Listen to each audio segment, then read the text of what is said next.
Le certificat de décès de la reine Elisabeth II a été publié ce jeudi 29 septembre 2022. Le certificat stipule que Sa Majesté la reine est morte de vieillesse. Seuls 2 enfants de la reine étaient à son chevet lors de ces derniers instants. Le Daily Mail annonce que le certificat de décès de la reine Elisabeth II, morte le 8 septembre dernier à 96 ans, a été publié ce jeudi 29 septembre 2022. Le certificat de décès de la reine stipule qu'elle est morte de vieillesse. Notons que la monarque qui a régné plus de 70 ans sur le trône d'Angleterre est morte à Balmoral, le jeudi 8 septembre dernier à 15h10. Elle est morte avant que tous ses enfants et petits-enfants ne puissent se rendre à son chevet et plus de 3 heures avant que le public ne soit informé, explique le Daily Mail. Le certificat de décès informe également sur comment les membres de la famille royale ont accouru en vain pour être à ses côtés lors de ces dernières heures. Ce sont les Archives nationales d'Écosse qui ont publié le certificat de décès de la reine cet après-midi. La mère du roi Charles III est morte de vieillesse. Ce qui était exactement la même cause du décès du prince Philippe, en avril 2021. C'est la princesse Anne, la fille de la reine Elisabeth II, qui avait informé de la mort de Sa Majesté la reine. À 15h10, les princes William, Edward et Andrew étaient encore dans les airs alors que le prince Harry n'était arrivé que 5 heures après l'arrivée des princes royaux. Seul le roi Charles III et la princesse Anne avaient réussi à se rendre à Balmoral à temps.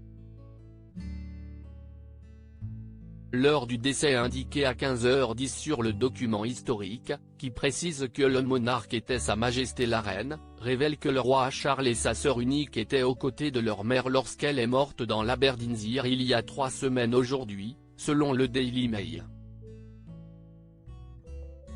Ils ont fait de leur mieux pour être aux côtés de la reine. Le document souligne le fait que des enfants et les petits-enfants de la reine Elisabeth II ont fait ce qu'ils pouvaient pour être près de la monarque pendant ces dernières heures.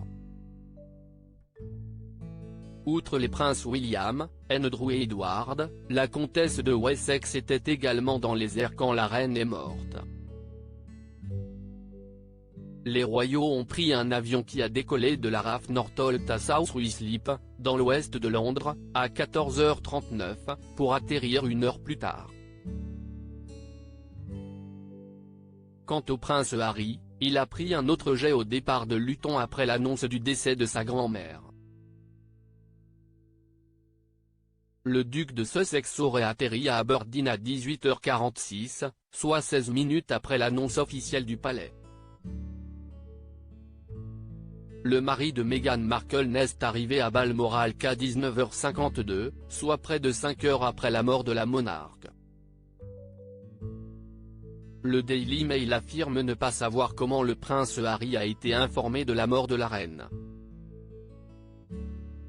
Seulement, un porte-parole du roi avait souligné que « le public n'a été informé qu'après que tous les membres de la famille l'aient été ». La princesse Anne avait révélé qu'elle était aux côtés de sa mère dans ces derniers instants. « J'ai eu la chance de partager les dernières 24 heures de la vie de ma très chère mère », avait-elle confié. Le prince Harry n'a été informé que 5 minutes avant l'annonce officielle. Il y a 10 jours, les collaborateurs du Buckingham Palace auraient réagi avec colère aux affirmations selon lesquelles le prince Harry n'aurait été prévenu de la mort de sa grand-mère que 5 minutes avant l'annonce publique.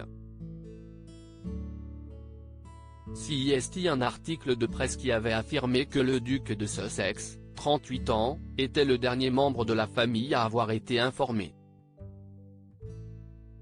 Il aurait été informé par son père, le roi Charles III, après le Premier ministre, Liz Truss, à 16h30. Selon le Télégraphe, il s'agirait d'un autre exemple du fossé qui s'est creusé entre la famille royale et les Sussex. Cela après que le prince Harry et Meghan Markle aient quitté les fonctions royales et lancé des accusations à l'encontre de certains membres de la famille royale. Pourtant, cette annonce a été qualifiée comme étant un grand manque de respect aux circonstances. À propos de l'auteur Yvan, derniers articles.